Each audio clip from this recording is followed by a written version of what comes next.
এই বাংলাদেশের অন্যায় এবং জুলুমের একটা অভয়ারণ্য ছিল।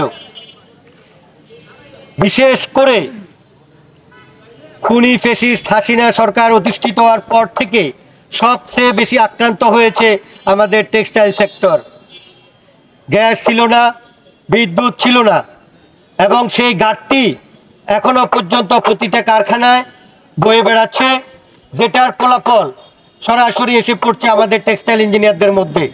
আপনারা দেখতে পাচ্ছেন ইতিমধ্যে অনেক কারখানা বন্ধ হয়ে গেছে গ্যাস এবং বিদ্যুতের অভাবে, ফলে অনেক বেকারত্বের সৃষ্টি হয়েছে। দীর্ঘ 18 বছরের সংগ্রাম, একটি রক্তক্ষয়ী ছাত্র জনতার সংগ্রামের মাধ্যমে চূড়ান্ত রূপ লাভ করে গত 5ই আগস্ট। এরপরে পতিত এই স্বৈরাচার ফ্যাসিস্ট সরকারের কিছু প্রেতাত্মা এখনো রয়ে গেছে আমাদের এই প্রিয় টেক্সটাইল সেক্টরে। তারা এখনো চেষ্টা করে যাচ্ছে এই টেক্সটাইল সেক্টরে অরাজকতা সৃষ্টি করে সেই প্রেতাত্মা স্বৈরাচারীকে আবার এই বাংলার মাটিতে ফিরিয়ে আনার জন্য, যাতে আবার বাংলার মানুষ এই জুলুমের রাজত্বে ফিরে যেতে পারে। আমরা শুধু বলতে চাই, বাংলাদেশের এই সচেতন টেক্সটাইল ইঞ্জিনিয়ার বৃন্দ যতদিন আছে ততদিন সেই ফ্যাসিস্টদের প্রেতাত্মাদের যে স্বপ্ন, সেটা কখনো বাস্তবায়িত হবে না। ঠিক আপনারা দেখতে পেয়েছেন, দেখতে পাচ্ছেন, আরো পারবেন যে আমরা বাংলাদেশের প্রতিটি টেক্সটাইল কারখানায় কারখানায় ঘুরে ঘুরে মালিক, শ্রমিক, ম্যানেজমেন্ট সবার সাথে কথা বলছি।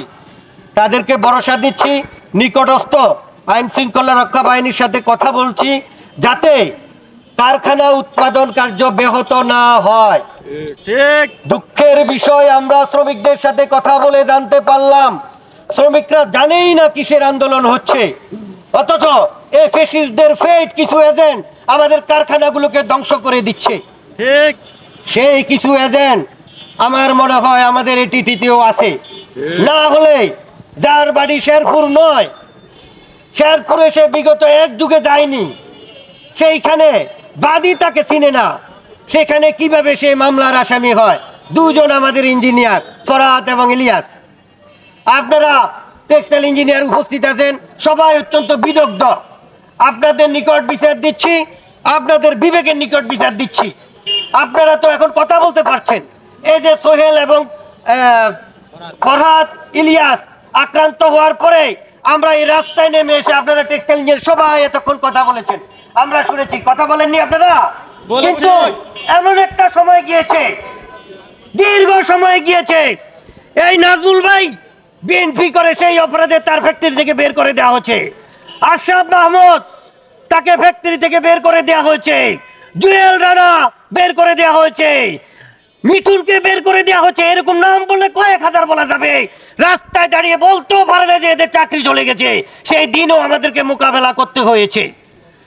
ছাত্র জনতার আন্দোলনের মাধ্যমে যেই বাক স্বাধীনতা বাংলাদেশের মানুষ পেয়েছে, টেক্সটাইল ইঞ্জিনিয়াররা পেয়েছে, সেটা অটুট থাকুক। সেটা আমরা বৈষম্য বিরোধী টেক্সটাইল ইঞ্জিনিয়ার আন্দোলন চাই। আমরা সব সময় উচ্চ কণ্ঠে বলে এসেছি, যদি ন্যূনতম অন্যায় আমরা করি, আপনারা আমাদের ভাই, আপনারা আমাদের বিরুদ্ধে দাঁড়াবেন।